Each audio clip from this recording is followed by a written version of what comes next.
Listo. Estoy grabando entonces. Si alguien más tiene una opinión, bienvenida a todas las opiniones, ¿cierto? Vamos entonces a compartir la pantalla para que miremos la presentación que tenemos acá. Ay, otra vez con el problemita acá. Siempre con el problemita. Y se aleja. Vamos a ver que es difícil que...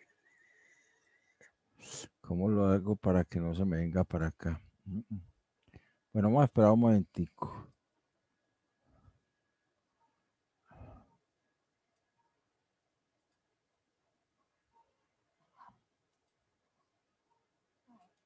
Listo.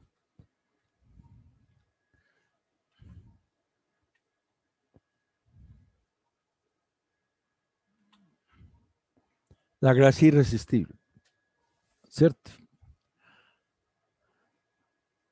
Hay una imagen de cómo Dios nos atrae hacia Él, con una ilustración como un imán atrae, en este caso, un metal.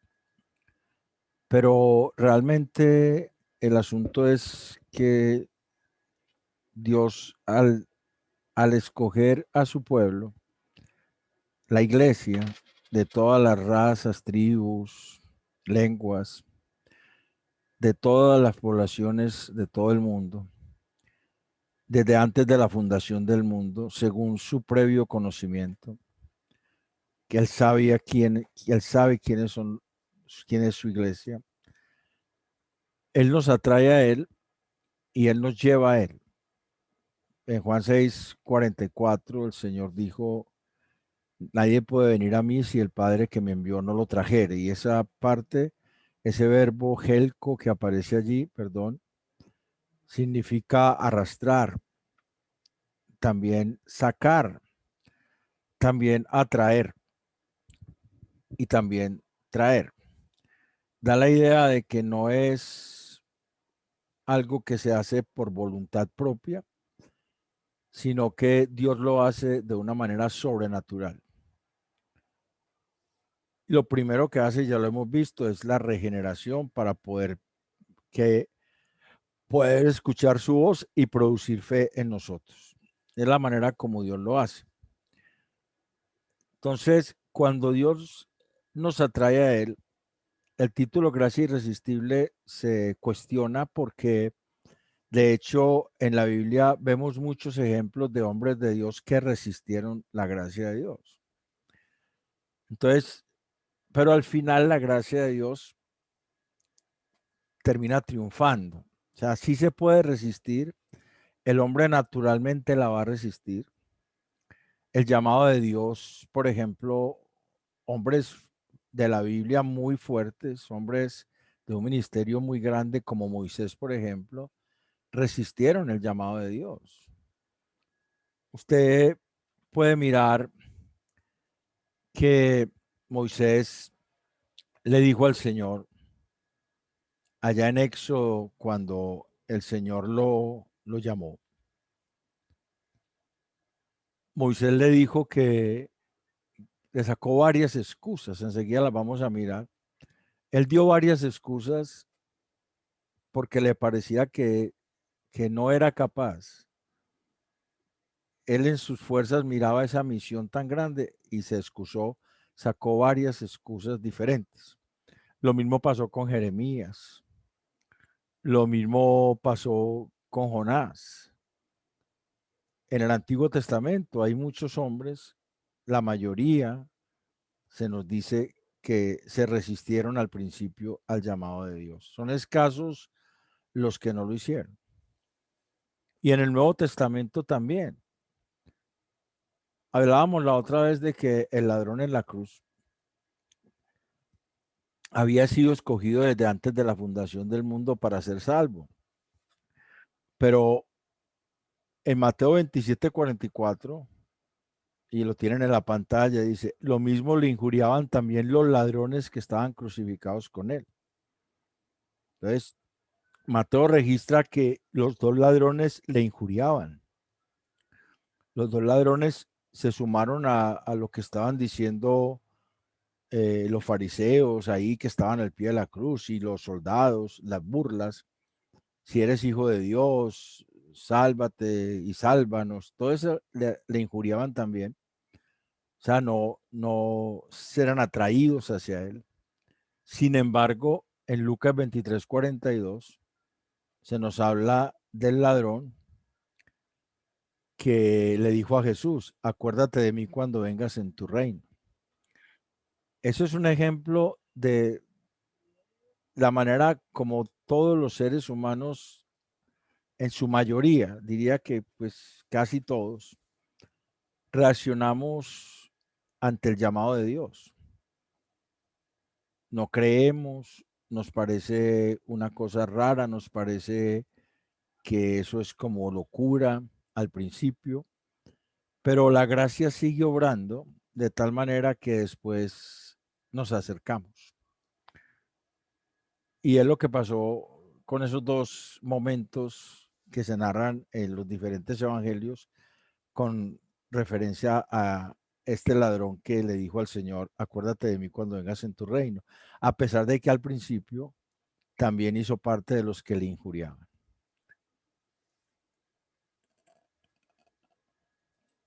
Por ahí está también Moisés. Moisés, vamos a dejar de compartir, por ahí está entrando también Moisés y qué bueno. Este ladrón empezó injuriándolo y después le pidió, lo reconoció, porque así es como obra la gracia. Al principio no creemos, somos como escépticos, pero Dios va haciendo que nos acerquemos a Él. Entonces, la gracia irresistible no quiere decir que nosotros no podamos resistir su gracia, sino que el hombre de Dios resiste la gracia, pero la gracia termina triunfando, termina venciendo esa resistencia. Estábamos hablando, por ejemplo, de Moisés. Si uno va a mirar el llamamiento de Moisés, espero que tengan Biblia ahí algunos. En Éxodo 3:11, ¿cuál fue la primera excusa que sacó Moisés cuando Dios lo llamó en la zarza ardiente? ¿Qué fue lo primero que le dijo? En Éxodo 3:11. ¿Qué le dijo Moisés a Dios? Entonces respondió, entonces Moisés respondió a Dios, ¿quién soy yo para que vaya a Faraón y saque de Egipto a los hijos de Israel? O sea, yo no soy el indicado para eso, Señor, ¿cierto? Éxodo 3:11. Ahí, hermana, usted misma, hermana Luz Helena, en Éxodo 3:13, él sacó otra excusa. Y dijo Moisés a Dios, he aquí que llego yo a los hijos de Israel y les digo, el Dios de vuestros padres me ha enviado a vosotros. Si ellos me preguntaren cuál es su nombre, ¿qué les responderé? O sea, ya lo que está diciendo es que el pueblo no le va, el pueblo no conoce a Dios y no va a creer que Dios lo envió. En Éxodo 4:1, ya van dos excusas. En Éxodo 4:1, ¿qué dice? ¿Qué otra excusa sacó Moisés? Entonces Moisés respondió diciendo, he aquí que ellos no me creerán ni oirán mi voz, porque dirán, no te ha aparecido Jehová. O sea que Moisés está diciendo, ellos van a decir que yo soy un falso profeta, que soy un impostor, que soy un mentiroso. En Éxodo 4:10, ya llevamos tres. En Éxodo 4:10 hay otra. Entonces dijo Moisés a Jehová, ay Señor, nunca he sido hombre de fácil palabra, ni antes ni desde que tú hablas a tu siervo. porque soy tardo en el habla y torpe de lengua. O sea, Moisés le dijo que realmente él no sabía hablar, ¿cierto? Una persona que había sido criada en la corte de Faraón, con todos los cuidados de los príncipes de Egipto, letrado, le dijo a Dios que no, que él era muy torpe para hablar. En Éxodo 4:13 hay otra excusa. Y él dijo, ay Señor, envía, te ruego, por medio del que debes enviar. Como quien dice, Señor, yo no soy el indicado, usted se equivocó, envía el que tiene que enviar. ¿Cierto? Eso es una clara resistencia al llamado de Dios, al llamado que Dios hace de él para una misión muy grande. Entonces, humanamente, la primera respuesta es una respuesta de rechazo, de excusarse. Lo mismo pasó con el profeta, por ejemplo, con Isaías, cuando Isaías 6, él ve la gloria de Dios y Dios lo llama, él dice, yo voy, Señor, envíame a mí. Él de una dice, pero cuando el Señor le dice cuál es la misión, que él le va a hablar a un pueblo que tiene oídos y no va a oír, que no le van a creer. Isaías 6:11 dice, ¿hasta cuándo, Señor? Como quien dice, si yo no voy a ver resultados, ¿para qué voy a llevar a cabo esta misión? Nosotros tenemos una lógica muy diferente a la de Dios. Y Dios le responde que solamente le va a creer la simiente santa, o sea, los que Dios tiene para salvación, en ese pueblo, en ese momento de su ministerio. ¿Qué pasó con el rey Saúl? Después de que Samuel lo había ungido allá en primer libro de Samuel, él lo ungió, fue después a ungirlo públicamente. ¿Y qué pasó con Saúl? ¿Dónde se escondió Saúl? ¿Qué dice el primer libro de Samuel, capítulo 10, versículos 22 y 23?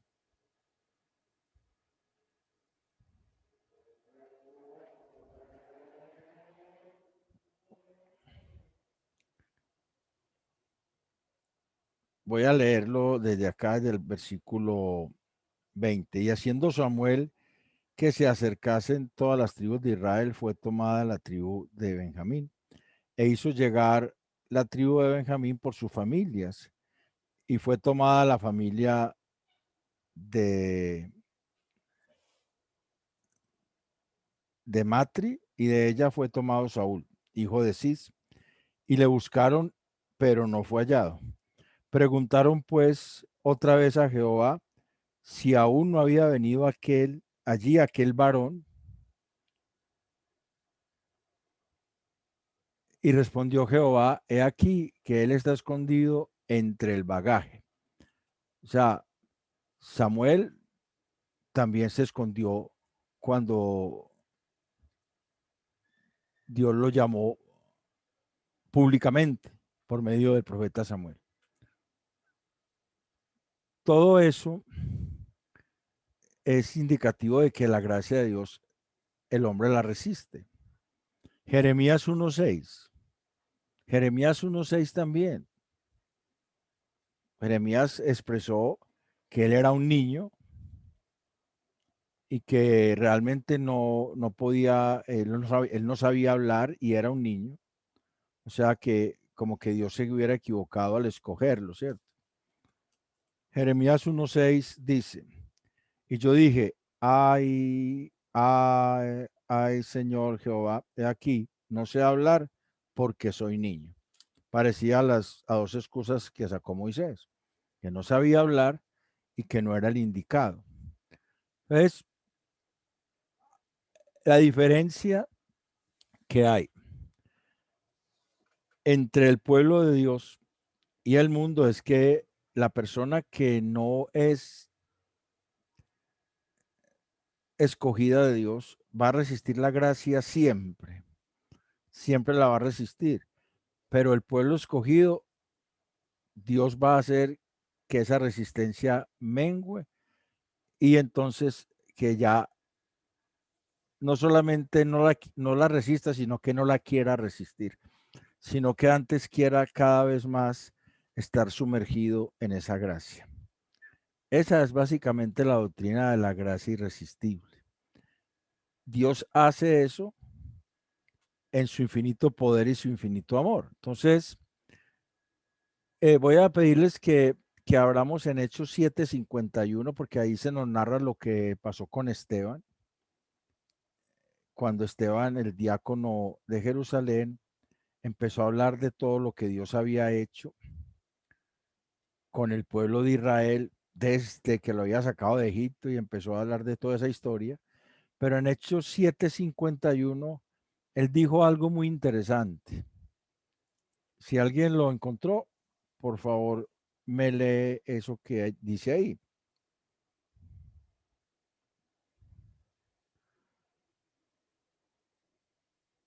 Allí dice: duros de cerviz e incircuncisos de corazón y de oídos, vosotros resistís siempre al Espíritu Santo, como vuestros padres, así también vosotros. Y siguió diciendo: ¿a cuál de los profetas no persiguieron vuestros padres y mataron a los que anunciaron de antemano la venida del justo, de quien vosotros ahora habéis sido entregadores y maltratadores? Vosotros que recibiste la ley por disposición de ángeles y no la guardasteis. Y eso fue lo que a ellos les exasperó. Y eso fue lo que originó que ellos lo apedrearan. Que él les dijo que ellos siempre resistían la gracia de Dios. Es diferente entonces en el inconverso que en el creyente. Hay veces a nosotros nos da lidia aceptar la gracia. Todavía nos da lidia aceptar la gracia.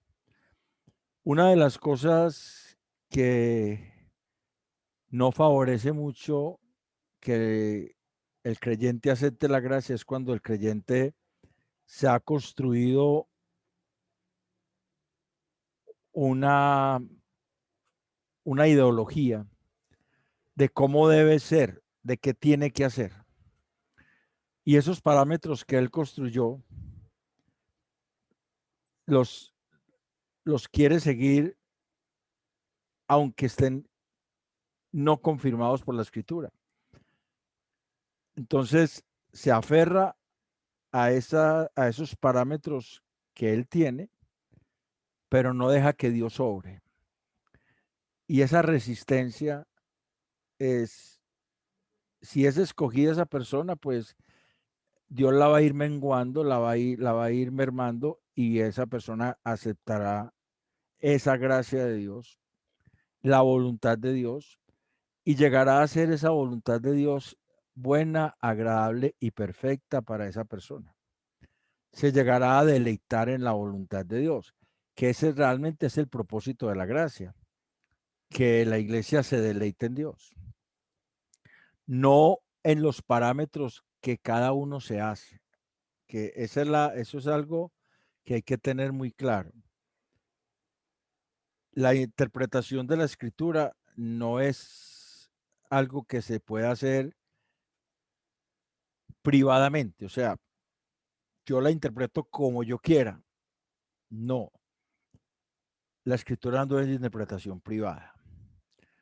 Dice la segunda carta de Pedro 1:16, creo que es, porque los santos hombres de Dios hablaron siendo inspirados por el Espíritu Santo. O sea, la escritura tiene la manera de interpretarse de acuerdo a ella misma, no se puede contradecir. Pero hay veces hacemos doctrinas de las cuales nos sentimos muy orgullosos y rechazamos y resistimos la gracia de Dios. Eso fue lo que le pasó a los fariseos. Los fariseos no reconocieron el ministerio de Jesús, no lo reconocieron. Lo atacaron, la mayoría de ellos atacaron el ministerio de Jesús, porque Jesús comía con publicanos, porque Jesús comía con prostitutas, porque Jesús no tenía esos escrúpulos de ellos como religiosos, sino que Jesús llegaba a todas las personas con el mensaje de salvación y lo veían como raro y decían que él no podía ser un profeta.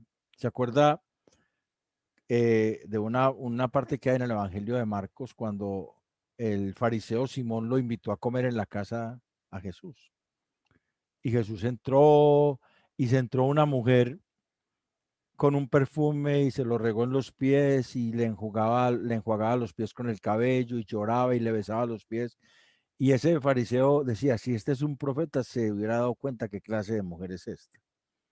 Él pensando eso y Jesús entendió su pensamiento y le hizo la pregunta, bueno, es que yo entré aquí y tú no me lavaste los pies. Esta mujer no ha parado de lavármelos. Tú no me diste un beso de bienvenida y esta mujer no ha parado de besar mis pies. Ella amó mucho, entonces ella se le perdonó mucho, entonces ama mucho. Y al que se le perdona poco, ama poco. O sea, la religiosidad de los fariseos era un velo que les impedía ver el amor de Cristo. Y así también hoy en día pasa con hermanos y que que no alcanzan a percibir por esa resistencia a la gracia de Dios realmente lo que es el Evangelio. Y el Evangelio lo limitan a un montón de normas y a unos conceptos que realmente no salen de la Escritura.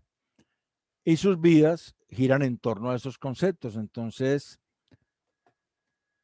con esas personas, Dios va a orar.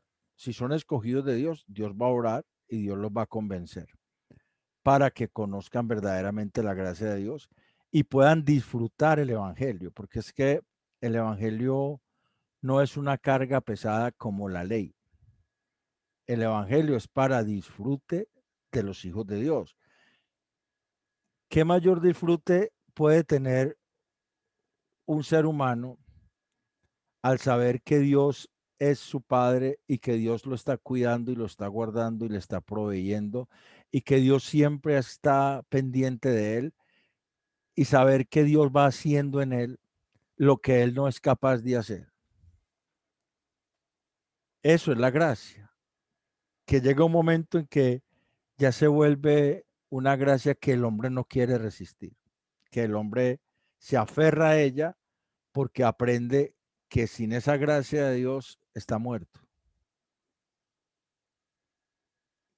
que la ley no tenía el poder para salvarlo, que solamente la gracia de Dios lo pudo salvar y que esa salvación no se quedó simplemente en una salvación, sino también en una santificación y en una vida de relación inclinada y humillada a Cristo, que se va viendo y se va experimentando en el gozo diario de una relación con el Señor. Esa es la doctrina de la gracia irresistible, básicamente. Todo tiene que ver con que el hombre es deudor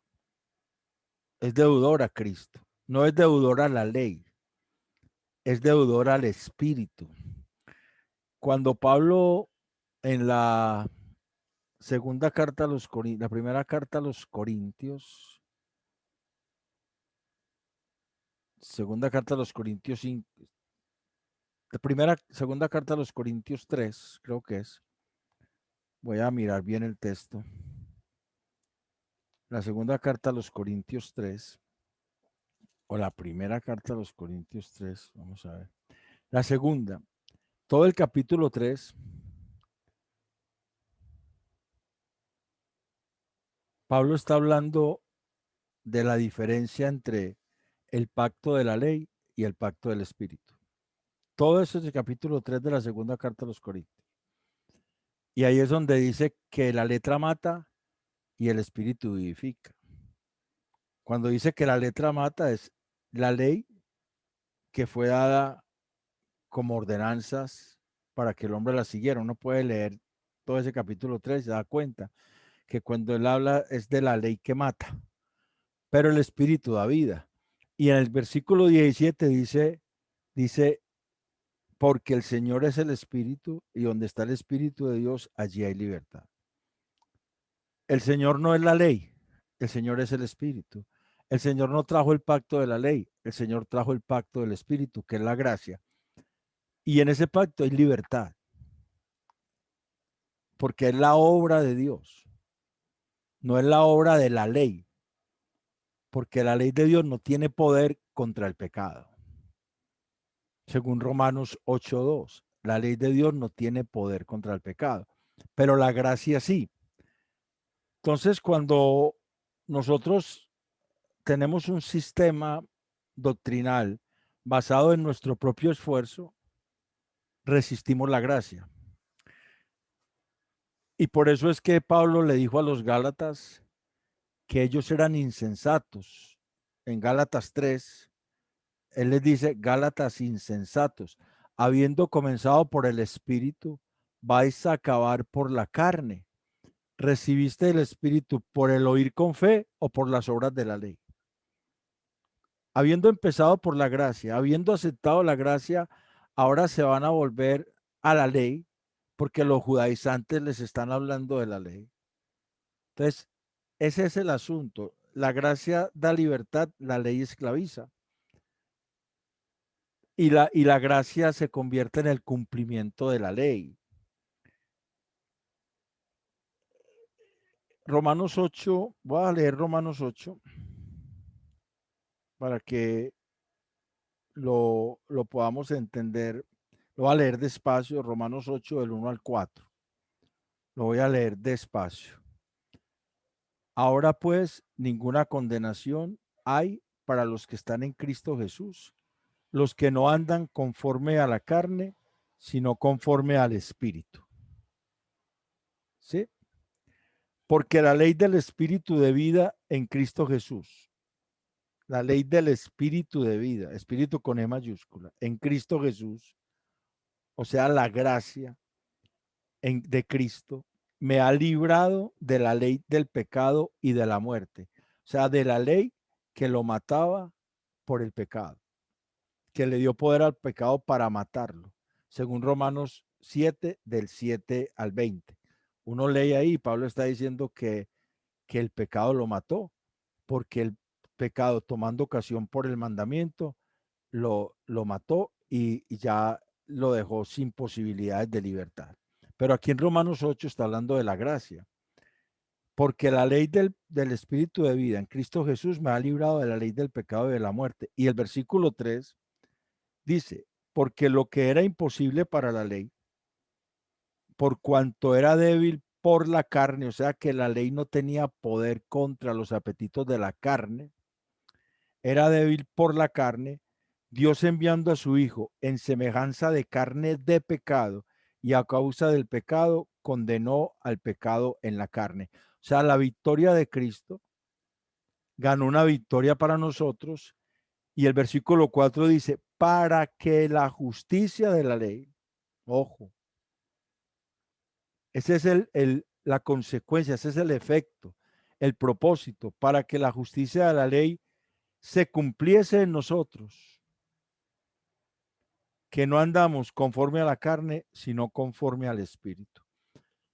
El caminar en la gracia de Dios hará que el creyente cumpla la justicia de la ley. Esa justicia que Cristo dijo que si no era mayor que la de los escribas y fariseos, no podríamos entrar en el reino de los cielos. Allá en Mateo 5:20 ya dice, si vuestra justicia no fuese mayor que la de los escribas y fariseos, no podéis entrar en el reino de los cielos. O sea que el reino de los cielos nadie podrá entrar por esfuerzo propio, por decir yo hago esto, yo sigo esto, yo estoy aquí, yo siempre hago esto y estas cosas. Nadie va a poder entrar al cielo por eso, sino por la gracia de Dios. Esa es la justicia de Dios por la fe en Jesucristo, que está plasmada en Romanos 3:20. Entonces, esa gracia para el creyente llega un momento en que ya el creyente no la quiere resistir. ya no lucha con la voluntad de Dios, sino que ama la voluntad de Dios. Y esa voluntad de Dios se le convierte en deleite en su vida y anhela que esa voluntad de Dios se haga en su vida. Pero eso no es por la obra del creyente, sino por la obra del Espíritu de Dios en el creyente. Es por la gracia de Dios. Entonces, uno puede equivocar el camino y pensar que está haciéndolo bien. Uno puede volverse una persona no normativa o legalista que considere que al hacer ciertas cosas con eso agrada a Dios. Pero eso lo que hace es rechazar la obra de Cristo.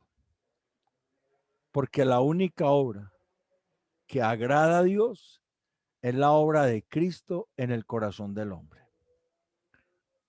Por eso es que la gracia nos tiene que llevar a Cristo y nos tiene que mantener en Cristo y nos tiene que seguir haciéndonos crecer y madurando en Cristo hasta que lleguemos a la altura de la plenitud de la estatura de un varón en el conocimiento, así como Cristo Jesús, en una vivencia de la palabra de Dios como Cristo.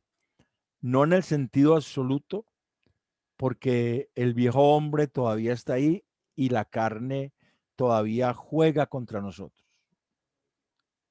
Pero sí tenemos la certeza y la seguridad de que cada vez esa victoria es mayor, que cada vez tenemos más amor por el Señor, por los hermanos, por los enemigos, tenemos más amor y queremos más hacer las cosas como el Señor las ve. Nos da la capacidad de poderlas ver como el Señor las ve, porque solamente por el Espíritu Santo se puede tener esa capacidad de ver y de pensar como el Señor ve las cosas. Eso es la gracia irresistible, realmente. Se nos complica un poquito porque nosotros no estamos acostumbrados a que nos regalen nada. El asunto aquí es que nosotros siempre fuimos enseñados a ganarnos las cosas, a que teníamos que, si queríamos algo, teníamos que ganárnoslo. Por eso eso nos hace difícil incluso entender el concepto de gracia. El concepto de gracia es que nosotros no ganamos nada. Nosotros no nos ganamos nada. Todo lo ganó el Señor y nos lo regaló. Ese es el concepto de gracia. Y esa gracia es la que santifica, la que va santificando al hombre conforme a la voluntad de Dios. Entonces, realmente es fundamental que nosotros entendamos que toda la gloria es de Dios. Y eso es lo que significa que toda la gloria es de Dios. Él es el que pone la fe, él es el que regenera, Él es el que pone la fe, Él es el que salva, Él es el que santifica, Él es el que perfecciona. Primera de Pedro 5:10, mas el Dios de toda gracia, que os llamó a su gloria eterna en Cristo Jesús, después de que hayáis padecido por un poco de tiempo, Él mismo os afirme, perfeccione, fortalezca y establezca. A Él sea la gloria por los siglos de los siglos. Amén. Ese es el proceso de la gracia. Afianzarnos en Cristo, establecernos en Cristo, asegurarnos en Cristo, de tal manera que vemos la obra de Cristo y amamos la obra de Cristo.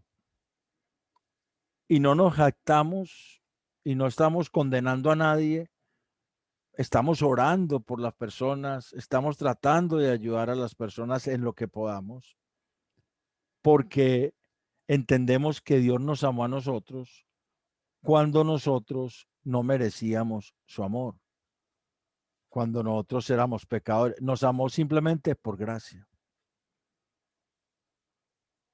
porque fue por el puro afecto de su voluntad, porque Él determinó que eso era bueno, que nos escogió para ser sus hijos. Fuimos escogidos para Él. La conversión de una vida es un milagro. La conversión de una persona es un milagro, creo que es el milagro más grande que hay. Que una persona, Dios lo cambia desde adentro, le transforma toda su estructura mental, su estructura de pensamiento, sus paradigmas, lo pasa de muerte a vida y lo pasa de ser una persona enemiga de Dios y amiga del mundo a convertirse en una persona amiga de Dios, enemiga del mundo en cuanto a sus principios y filosofías, pero que ama a los seres humanos y ora por ellos y clama por ellos, que Dios derrame su gracia sobre ellos también. Y necesitamos entender eso para poder precisamente evangelizar, para poder ejercer un ministerio, para no salir frustrados cuando las personas no respondan o cuando las personas se vuelvan en contra. Necesitamos saber eso. Necesitamos saber que le podemos hablar a una persona de Cristo toda la vida y que esa persona no se fue, de pronto ni se convierta. Necesitamos saber eso. Quisiéramos que se convirtiese. Quisiéramos, como Dios dice, que todos los hombres fueran salvos y llegaran al conocimiento de la verdad. Eso es nuestro anhelo. Pero sabemos que en la justicia de Dios no va a ser así. Porque Él ha determinado que muchas personas que no creen en Jesucristo, aquellos que no creen en Jesucristo, van a ser condenados. Entonces nuestra labor es hablarles, porque tenemos razones para hablarles y voy a mostrarles las razones que tenemos. Voy a mirarle, a pedirles el favor de que vayan a sus Biblias al Evangelio según San Juan en el capítulo 1, versículos del 9 al 18. Evangelio según San Juan, capítulo 1, versículos del 9 al 18. Allí Juan nos dice a nosotros cuál es nuestra identidad. ¿Cuál es nuestra identidad? Y por esa razón debemos publicar a Cristo, publicar el Evangelio. Y nos muestra tres razones. Si uno lee, por ejemplo, el versículos del 9 al 11, dice: aquella luz verdadera que alumbra a todo hombre venía a este mundo. En el mundo estaba y el mundo por él fue hecho, pero el mundo no le conoció. A lo suyo vino y los suyos no le recibieron. La primera razón es que nosotros conocemos quién es el Señor Jesucristo. Nosotros sabemos que Él es la luz que no se puede esconder, sino que debe manifestarse. Sabemos que Él vino a los hombres creados por Él.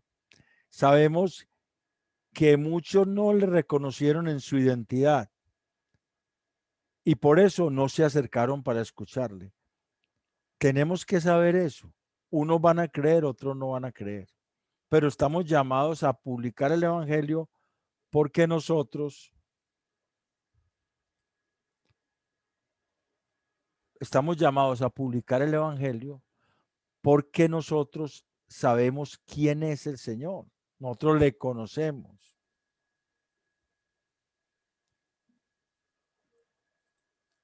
Es la primera razón, porque nosotros le conocemos.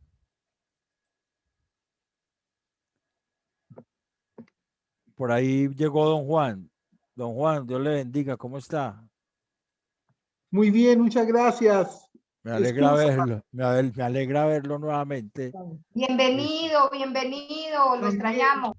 Gracias, muchas gracias. Sí, estaba en otra actividad, muchas gracias, claro que sí. Estamos hablando de la doctrina de la gracia irresistible y estamos hablando de que cuando la gracia de Dios se nos vuelve a nosotros, que la anhelamos, que ya no la resistimos y no queremos resistirla, sino que antes queremos más de esa gracia, estamos en ese momento con la necesidad de publicar esa gracia, de proclamar ese evangelio. Tenemos unas razones que estamos viendo en el Evangelio según San Juan capítulo 1, del 9 al 18. Y la primera razón, en los versículos del 9 al 11, es que nosotros conocemos quién es el Señor Jesucristo. Esa es la luz que no se esconde. La luz verdadera, la palabra verdadera es aletinos y quiere decir que no se esconde, algo que no tiene necesidad de esconderse, algo que no se oculta, que debe manifestarse. Sabemos que Él vino a los hombres creados por Él. Sabemos que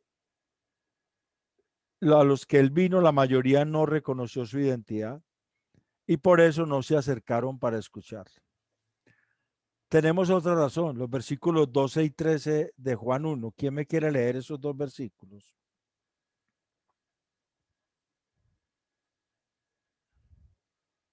Versículos 12 y 13 del Evangelio según San Juan, capítulo 1.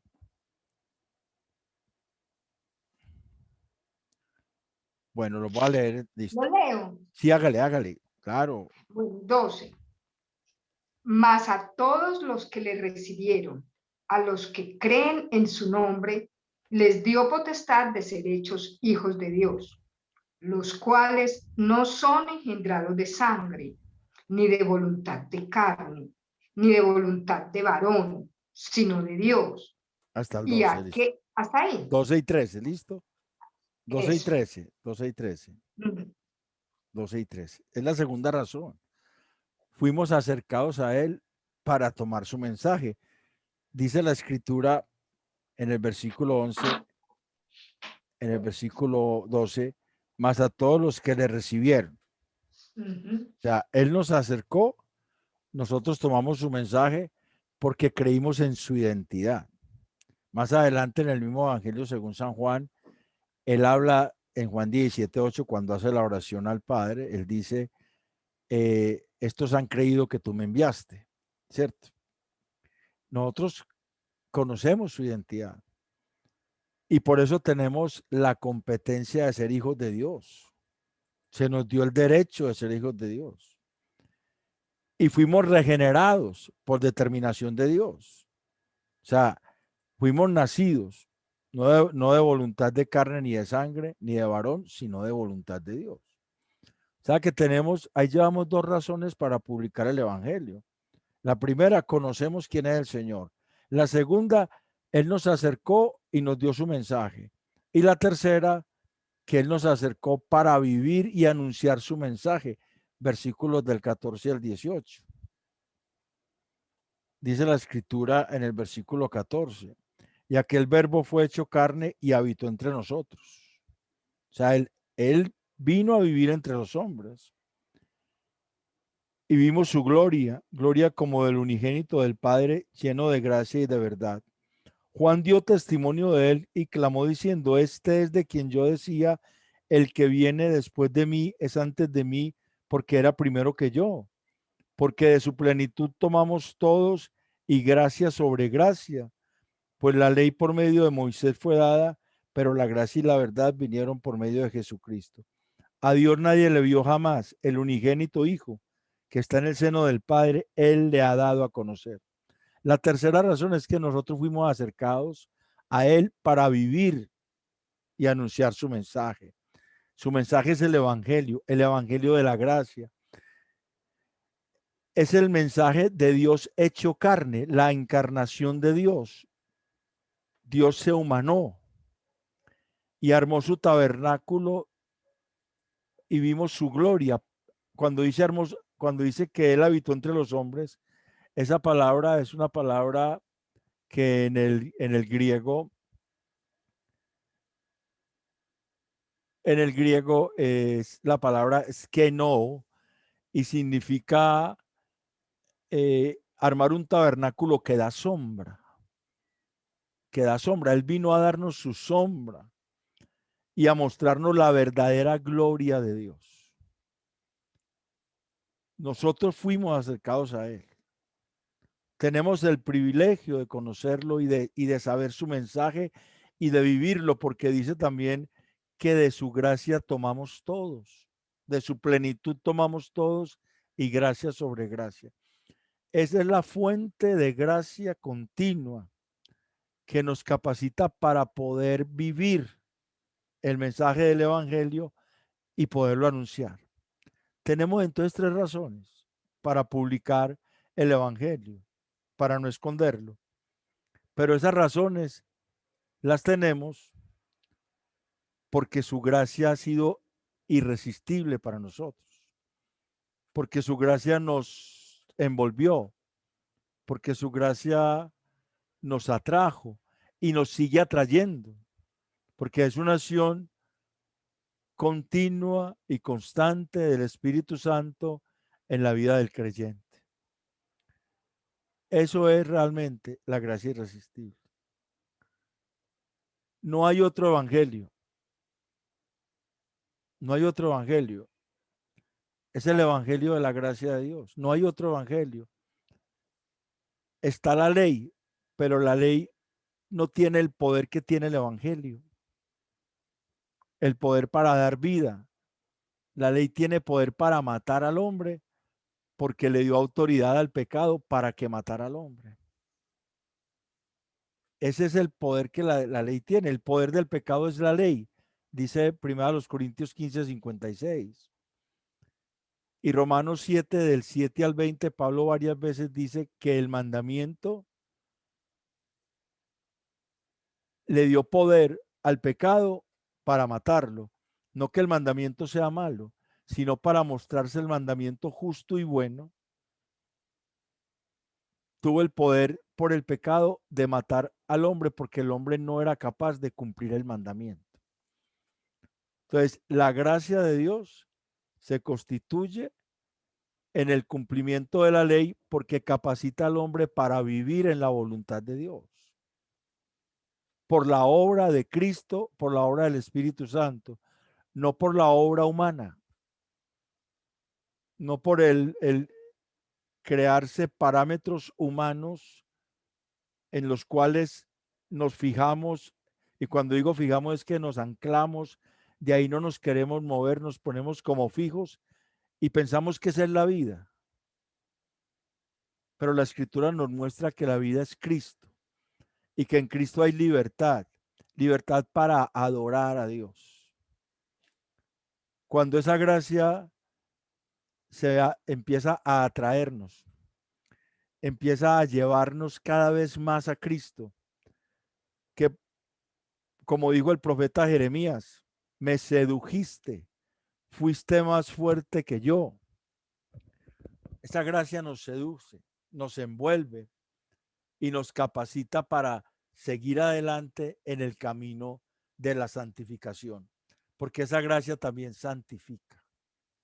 Esa es la gracia irresistible. La gracia irresistible es una doctrina que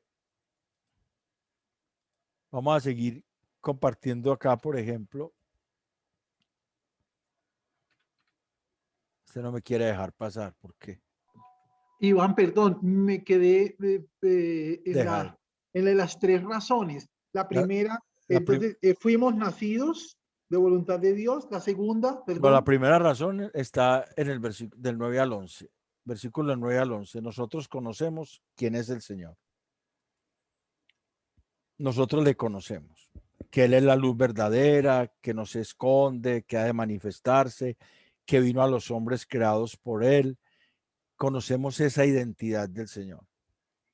Pero sabemos también que hay otros que no reconocen esa identidad. Nosotros tenemos que saber cuando vamos a predicar o a proclamar el evangelio que hay personas que no van a creer. Eso tenemos que tenerlos claros para nosotros no frustrarnos porque las personas no creen. Porque es que el que convence es el Señor. Él es el que convence, no la predicación de nosotros, ni por más que nos metamos en oración, que no estoy diciendo que no oremos, debemos orar sin cesar, pero no por estar orando es que las personas van a creer. Las personas van a creer porque Dios toca los corazones y Él tiene el tiempo para sus escogidos. Él tiene el tiempo para las personas. A mí, por ejemplo, me hablaron muchas veces de Cristo y yo no creí. O sea, yo no hice caso. Yo antes me burlaba de esas personas, pero llegó el momento en que Dios me tocó porque era el tiempo de Dios y me puso en una situación muy difícil, que la única salida que tenía era él. Y el apóstol Pablo es un ejemplo de eso. Mire que el apóstol Pablo oía predicar a Esteban, ahí en Hechos 8, cuando mataron a Esteban, en Hechos 7, en Hechos 8:1, dice que ahí estaba Saulo, que se regocijaba, que disfrutaba eso, el apedreamiento de Esteban. Él oyó toda la predicación de Esteban. Él oía a la iglesia predicar y él tenía celo por la iglesia y la quería acabar. Se resistía.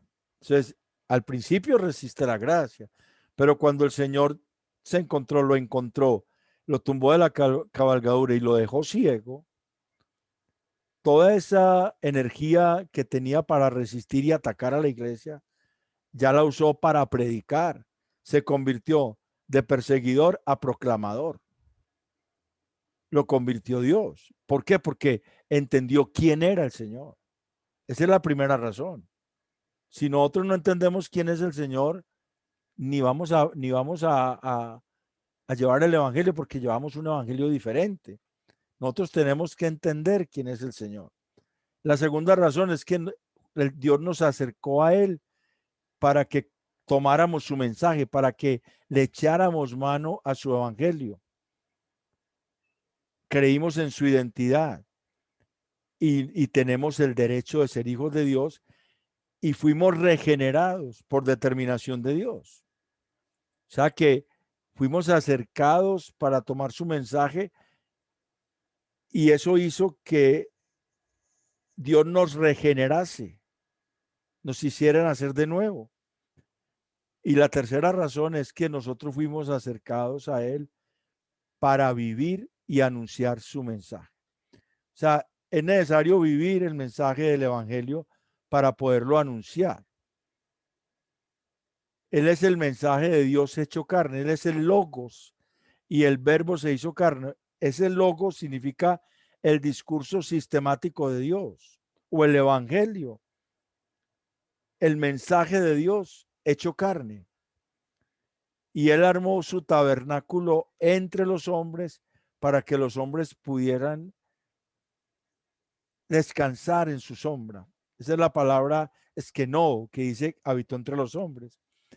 Y nos mostró la verdadera gloria de Dios. O sea, a Dios nadie le ha visto.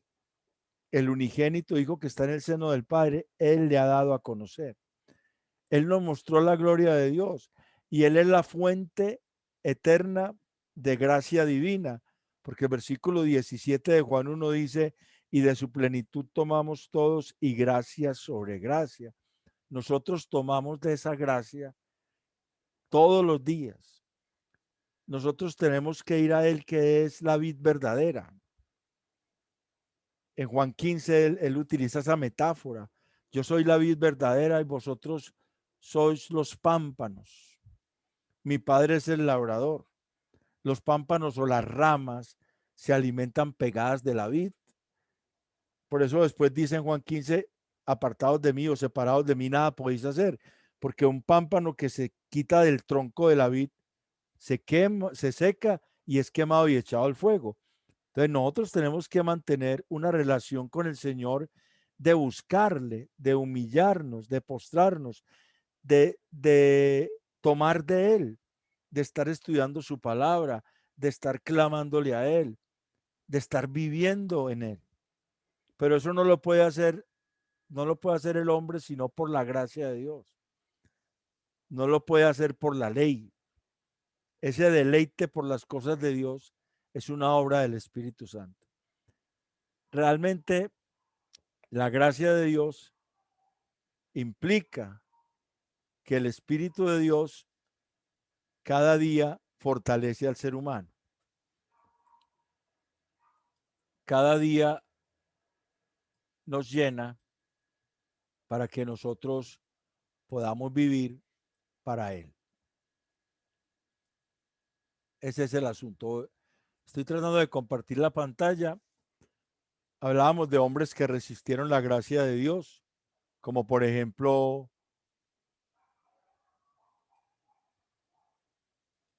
como por ejemplo, otra vez se me devolvió para allá. Listo. Como por ejemplo Moisés, ya hablamos de Jeremías, de Jonás. Ellos resistieron la gracia de Dios. Quiero compartirles este video. Voy a darle clic y ojalá que es cortico, de una explicación de 4 minutos sobre lo que es la gracia irresistible.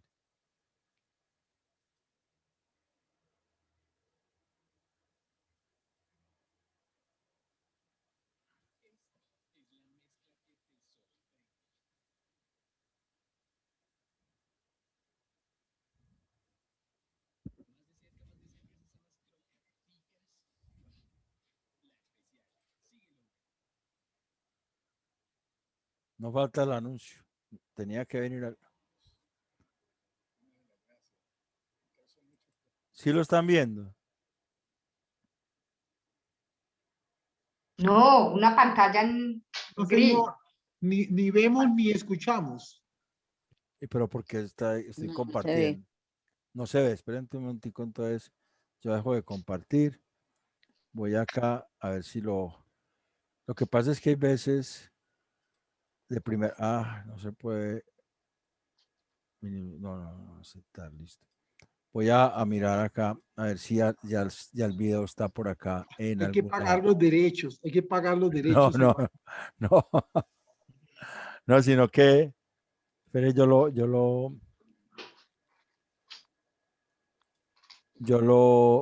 copio y lo pego en otra pestaña a ver si me deja. Porque sería bueno que lo pudiéramos ver yo, si me deja copiarlo y pegarlo en otra pestaña y así de pronto sí.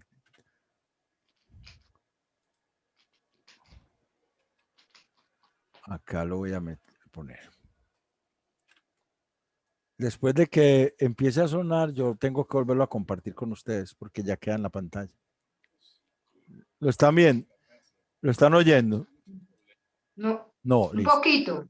Sí, listo. Ya hay que ya compartir. Ya se deja compartir. Ya se deja compartir porque ya se ve dónde está, pues. Pero yo no lo veo. No lo veo. Tan raro. Bueno, quería compartírselos porque es un video interesante sobre lo que es la gracia de Dios, una explicación corta. Ya. Ahí yo veo. Porque no me muestra toda la pantalla. Compartir pantalla. Pantalla. No. Definitivamente no se deja, no aparece en la pantalla. Quería mirarlo, era por eso, porque es una explicación muy cortica y muy chévere sobre eso, pero bueno, ya no se nos dejó ver. Hay veces sí, hay veces no. Es este videito que está, aquí están viendo la pantalla, ¿cierto? ¿La están viendo? Sí, señor. De hecho, todos los Sí, hombres de señor. Dios han resistido a su llamado. Sí, señor. Sí. Ha resistido la gracia de Dios, ¿cierto? Este es el video que quería que, pues ahí queda hipervinculado en la presentación por si alguien lo quiere ver.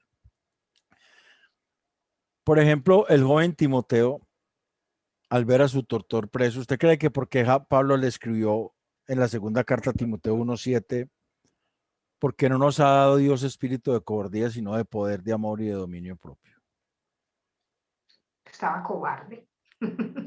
Timoteo no estaba ejerciendo su labor. O sea, él tenía temor porque sabía que su mentor estaba preso.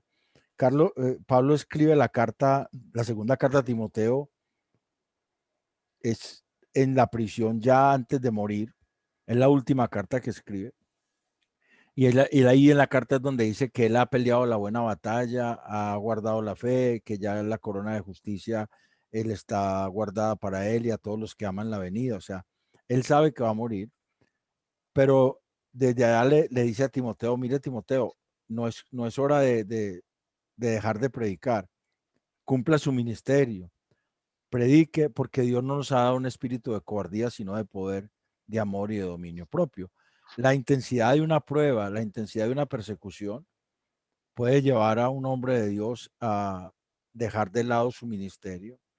Y puede estar pasando en este momento, en muchas partes, por la persecución que hay sobre la iglesia. En este momento hay persecución sobre la iglesia, lo que hablábamos del apóstol Pablo ahora. Sin embargo, la gracia triunfa, transforma y fortalece al hombre de Dios, equipándolo para llevar a cabo su misión. Solo la gracia convierte a un perseguidor en proclamador, el caso del apóstol Pablo. Y la obra transformadora del alfarero, eso es lo que hace la gracia.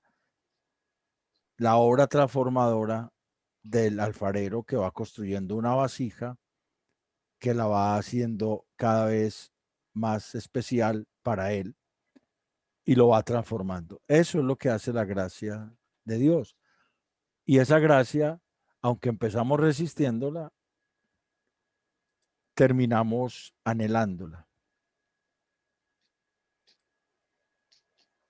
¿Qué se me hizo? Pues dejemos de compartir. Ve, ahí estaba viendo el video. ¿Cierto que lo veían ahí? Cuando les compartía lo veían. Sí, se vio.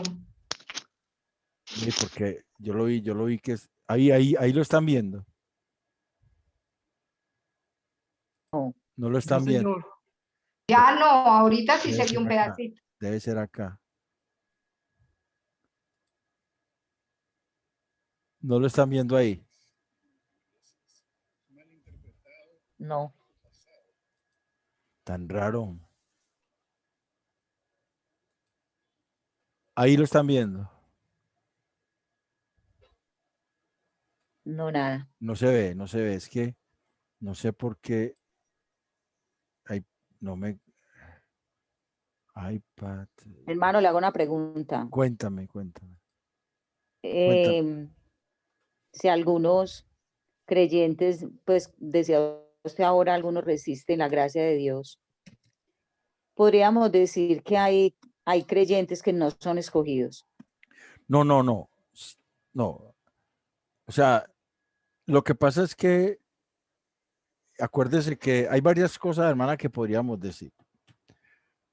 Los creyentes todos son escogidos. O sea, si no es escogido, no es creyente. Si es escogido, es creyente. Pero hay veces. Sin importar la doctrina que se esté profesando en su iglesia. Lo que pasa es que El solo hecho de que él conozca a Jesús y que entienda confíe que solo por Jesús. en Jesucristo. Confíe en Jesucristo como Salvador, como su único Salvador. O sea, el creer es confianza, que pueda deleitarse en el Señor, que pueda confiar en Él plenamente. Eso es una obra del Espíritu Santo. Lo que pasa, hay varias cosas que pueden pasar. Hay personas que pueden estar disfrutando de unos beneficios por estar en una comunidad de creyentes, como lo que pasa en Hebreos 6. Usted en Hebreos 6 ve que haya unas personas que volvieron atrás. En Hebreos 6, que retrocedieron, que ellos fueron iluminados, que ellos participaron de la sana palabra, que ellos vieron milagros y volvieron atrás cuando hubo la persecución. Porque la carta a los hebreos es una carta que se escribe en un contexto de persecución social. No hay una persecución militar, sino social. A ellos los están sacando de sus trabajos, los están echando de sus familias por ser creyentes. A los hebreos que se convirtieron. Es la excomunión judía, la excomunión judía. Entonces, hay un rechazo social. Y se está empezando también una obra de persecución a la iglesia en Roma, bajo el reinado de Nerón. Esas dos cosas confluyeron para que muchos que no eran realmente, que no habían nacido de nuevo realmente, y que estaban metidos en la iglesia y ellos estaban muy contentos en medio de los creyentes, se fueran otra vez hacia el judaísmo, porque no los estaban persiguiendo por ser judíos, sino por ser creyentes. Y por eso es que el autor de Hebreo dice que ellos ya no pueden volver otra vez, porque eso se llama apostasía. Ese recaer es apostasía.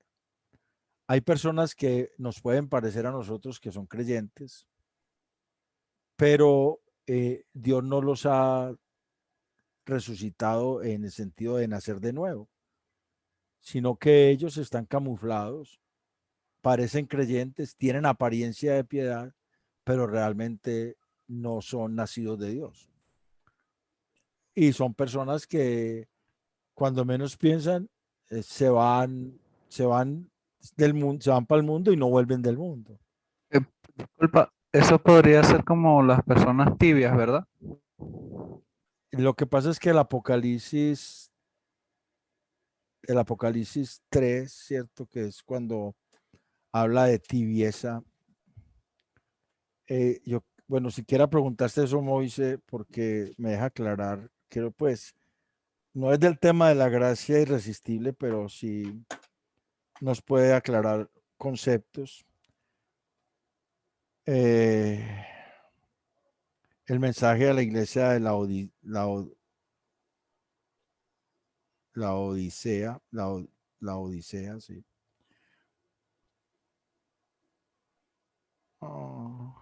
Es el que dice, por cuanto eres tibio, versículo 16, pero por cuanto eres tibio y no frío ni caliente, te vomitaré de mi boca. Mira el versículo 3:15 que dice, ojalá fueses frío o caliente. Y ahí es la clave para poder interpretar ese asunto. O sea, la iglesia tiene dos funciones, la iglesia en general. Tiene la función de dar refrigerio a las vidas. O sea, que la persona que llegue a la iglesia sienta que hay amor en la iglesia, que lo reciben bien, que le dan descanso, que lo acogen. Que esa es como la función de ser una iglesia fría, de ayudar a las personas, a darle refrigerio. Estamos hablando de la Odisea, que era una ciudad que quedaba en la parte del Asia Menor, cerca de Éfeso, cerca de Colosas, donde el clima era muy pesado, el clima era muy fuerte, el sol era muy fuerte. Entonces, cuando una iglesia es capaz de ayudar a alguien que viene con problemas, es como que le da refrigerio a esa persona y le ayuda para que salga adelante de sus problemas. Y la otra función es la que se presenta ahí, caliente, que es la iglesia que tiene fervor para predicar. Entonces la iglesia de la Odisea no tenía ninguna de las dos cosas. Ni ayudaba a los afligidos, ni predicaba el evangelio. Por eso el Señor le dice, ojalá fuese frío o caliente. Pero cuando no eres ni frío ni caliente y no tibio, y hace referencia a lo que es las aguas tibias, porque la Odisea no tenía acueducto propio, sino que las aguas que llegaban a la Odisea bajaban de Colosas, unas aguas termales que bajaban y se juntaban con unas aguas frías que venían de Pérgamo, y esas eran las que llegaban allá, aguas tibias. Y cuando usted toma agua tibia, eso usted le da ganas de vomitar. El agua tibia es muy maluca. Entonces, por eso el Señor dice, te vomitaré de mi boca. Porque es que no es el propósito de la iglesia, una iglesia que ni ayude a las personas ni predique el evangelio. Son las dos labores de la iglesia, fundamentales. Es una iglesia que no cumple esas dos cosas. Es una iglesia a la que el Señor le tiene que decir, mire, déjenme entrar que es que me sacaron. Se puede decir que es como una iglesia ficticia. Realmente no es iglesia, porque ya la doctrina del Señor se acabó en la iglesia y empezaron a seguir sus propias cosas. Mire, si usted lee bien ese pasaje de la iglesia de la Odisea, es una iglesia que confiaba mucho en sus riquezas. O sea, ellas pensaban que la vida en el Señor era tener muchas riquezas. haga de cuenta como la teología de la prosperidad hoy en día, lo mal llamado teología de la prosperidad, que creen que dicen que usted no puede ser pobre porque usted es hijo del rey, que usted no puede estar pasando necesidades porque es que su papá es muy rico y él tiene todo, y entonces como usted es hijo, entonces no tiene por qué pasar necesidades. La confianza son las riquezas, no el Señor. Entonces, al cambiar la doctrina, el Señor por eso dice, estoy a la puerta y llamo, o sea, me sacaron ya. Ya yo, ustedes quieren y me dejan entrar o siguen así, porque si siguen así se van a ir, se van a perder. O sea, eso es lo que también es una forma de apostasía. Habiendo empezado por el evangelio, terminan siguiendo otro evangelio, que realmente no hay otro evangelio, pero hay evangelios diferentes, que no son el evangelio de la gracia, sino que son imitaciones, son adulteraciones de la palabra de Dios. Entonces, Hermano, a eso me refiero yo. Si hay una doctrina que no es y las personas están escuchando, pero obviamente proclamando a Cristo, entonces podría decir uno, no son elegidos. a ver, yo diría que ahí hay personas que son escogidas de Dios y Dios hará todo lo posible para que ellas le conozcan, aún en ese tipo de doctrinas, aún en ese tipo de doctrinas. Ujú. Porque yo conozco personas que Dios las ha sacado de esas iglesias y las ha llevado a iglesias sanas en la palabra y están felices. Se dieron cuenta que esas iglesias los estaban explotando. Se dieron cuenta que eran iglesias que solamente querían que los aportes económicos de las personas, que estaban lucrándose con las personas. Dios les abrió los ojos y se dieron cuenta, y entonces los llevó a un lugar donde se dieron cuenta que sí hay amor y que sí se predica la palabra, y van creciendo y están felices en el Señor. Eso es algo que pasa. Como también hay iglesias fariseas o farisaicas, o sea, iglesias que son legalistas donde todo es pecado. Todo es pecado, entonces el Señor no puede convivir con esas iglesias porque el Señor era capaz de comer con las prostitutas, y esas iglesias no van a hacer eso. Los líderes de esas iglesias se contaminan si visitan una persona que según ellos no tiene la santidad que ellos requieren para visitar. El Señor visitó a todos porque el Señor vino por pecadores. ¿El Señor acaso vino por santos? Él mismo dijo, yo no vine a buscar sanos, sino a buscar enfermos. Yo vine a los que necesitan, a los que necesitan, a los que no necesitan. ¿Para qué? O sea, cuando una persona cree muy bien, digamos, muy ubita, que es, mejor dicho, es lo máximo que hay, esa persona no necesita del Señor. ¿Para qué?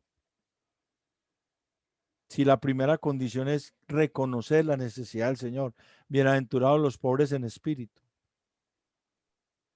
¿Cierto? Bienaventurados los pobres en espíritu, porque de ellos es el reino de los cielos.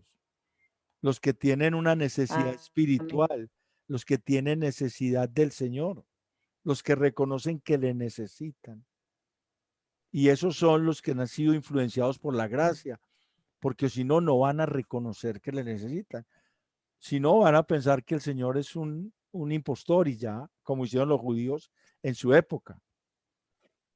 Incluso por ahí hay una noticia que salió en YouTube, que en Israel un rabino se proclamó Mesías y mostraban el video y la gente lo besaba y todo eso, como si ese fuera el Mesías.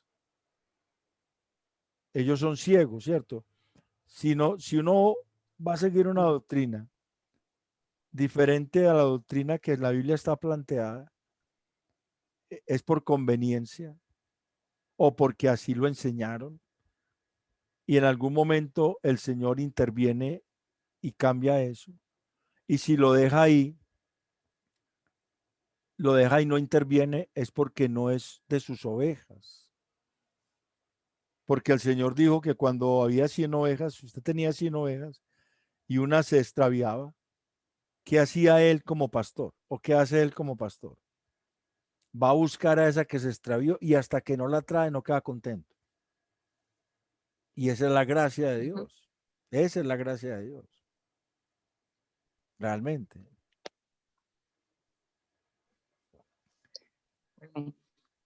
Iván, una pregunta. Sí, El momento de la transfiguración es todo un acontecimiento de gracia irresistible. ¿me está haciendo una pregunta? Es una pregunta, pues, me admira mucho ese momento y también irresistible para Pedro, Juan y Santiago, creo, ¿cierto? Que quieren quedarse ahí, o sea, pero Jesús los acerca, es Jesús quien los lleva con él viven ese momento. Entonces, pensaba si todo ese evento se puede llamar como de gracia irresistible. A ver, espérate. La transfiguración, listo. Lucas 17, ¿cierto? Creo que es en Lucas 17, la transfiguración. No, señor, Lucas 9, Lucas 9, listo. 28. Lucas 9, 9, la transfiguración, listo. Lo que pasa es que la transfiguración es como un momento, un testimonio que el padre da del hijo, ¿cierto? De que el hijo no merece morir porque no ha pecado. Acuérdate de que la muerte viene por el pecado. Entonces, es como que él está levantado del suelo, ellos lo ven, pero lo ven con Moisés y con Elías. Y ahí hay una clave porque el Señor le acabó de decir a Pedro, le acababa de decir antecitos, si usted mira, por ejemplo, cuando Jesús anuncia su muerte, que Pedro le dijo,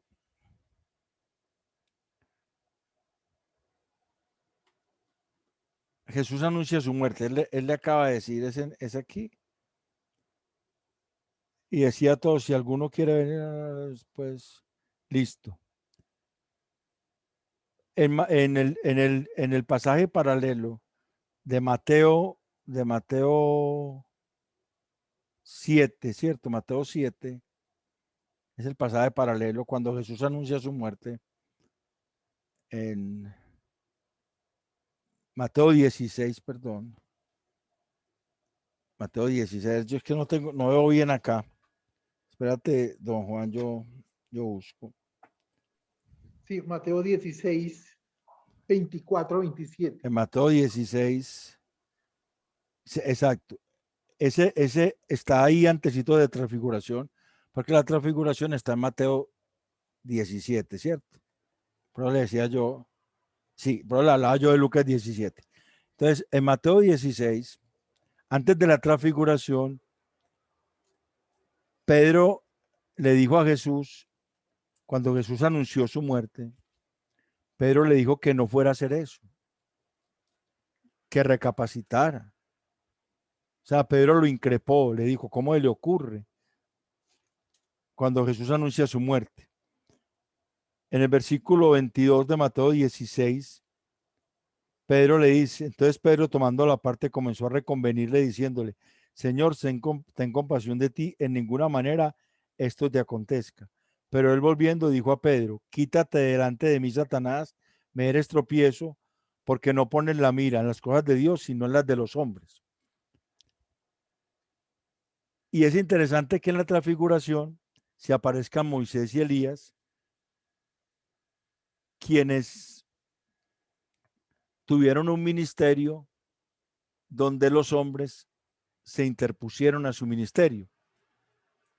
¿Se acuerda que Elías le tocó le tocó guerrearla en oración con los profetas de Baal, porque Acab había llevado a Israel a adorar a los Baales. Y el Señor acaba de decirle a Pedro, me eres tropiezo en la misión que él va a llevar, la misión que él va a cumplir en Jerusalén, que esa misión está en Lucas, ahí mismo en Lucas 9. Lo que pasa es que tenemos que ir así en esos dos evangelios, porque en Lucas 9, en Lucas 9, 51 dice, cuando se cumplió el tiempo en que él había de ser recibido arriba, afirmó su rostro para ir a Jerusalén. O sea, está el Señor, el evangelio de Lucas da un giro ahí, ya el Señor va a la cruz, desde ahí empieza a ir a Jerusalén para ser recibido arriba, o sea, para cumplir su misión. Ya ha anunciado lo que le va a pasar. Le acaba de decir a Pedro que le es tropiezo. En la transfiguración él está hablando con Moisés y con Elías. Y resulta que en la transfiguración se nos dice algo, nos deja ver algo de lo que ellos hablaron.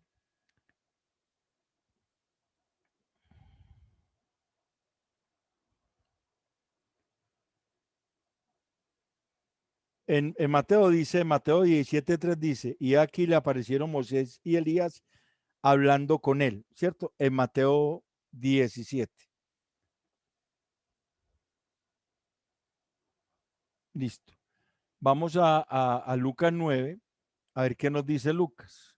Son pasajes paralelos, está narrando el mismo evento. Podemos hacer eso. Entonces vamos a Lucas 9.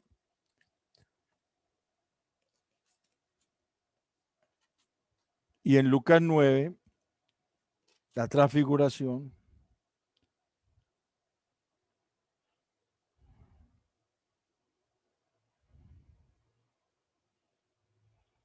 Mire lo que dice el versículo 31, el 30 y el 31 de Lucas 9. Y aquí dos varones que hablaban con él, los cuales eran Moisés y Elías, quienes aparecieron rodeados de gloria y hablaban de su partida que iba Jesús a cumplir en Jerusalén. Y Jesús acaba de decirle a Pedro que le es tropiezo para precisamente hacer lo que él va a hacer en Jerusalén. O sea que en la transfiguración se confluyen esos eventos. Se muestra que él va a morir por voluntad propia porque él no tiene que sufrir la muerte y lo va a hacer en Jerusalén por los seres humanos, pero que los mismos que están cercanos a él, Pedro era de uno de los tres cercanos a él. Usted lo acabó de decir, Pedro, Jacobo y Juan, o Pedro, Santiago y Juan. Era uno de los íntimos de Jesús, de los que él siempre tomaba parte. Uno de ellos le acaba de decir a él que no haga eso. Entonces, Moisés y Elías están hablando de eso con él como dándole ánimo para que siga adelante con la misión. Porque acuérdese que Moisés tuvo que declinar entrar a la tierra prometida porque el pueblo lo hizo enojarse, enfurecerse, no darle la gloria a Dios. Y Elías le tocó la lucha con los profetas de Baal. O sea, el Señor está siendo fortalecido y Pedro y Juan y Jacob están muy contentos en ese momento, pero hay una voz que dice, mire, este es mi hijo, a él oíd. Como quien dice, ustedes quieren construir una enramada y estar ahí. No, este no es el asunto. Ustedes tienen que oírlo a él. Pedro, usted tiene que oírlo a él. No lo contradiga. A él oíd.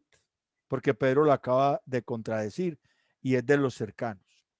Entonces, en la transfiguración se confluyen esas dos cosas. Confluyen la fortaleza que el Señor recibe del testimonio de Moisés y Elías y el Padre que le dice a él oíd. O sea, es él el que tiene todo el consejo y es él el que tiene lo que va a hacer y él va a hacerlo porque esa es su misión. Entonces, ese es el asunto. Y eso significa gracia, porque el Señor da su vida por gracia. El Señor no estaba obligado a dar su vida por nosotros. pero Él en su amor toma nuestro lugar y eso es gracia. Y por eso nosotros tenemos que estar agradecidos con Él, precisamente, y saber que de Él dependemos. Es que nosotros no podemos desligarnos de Él.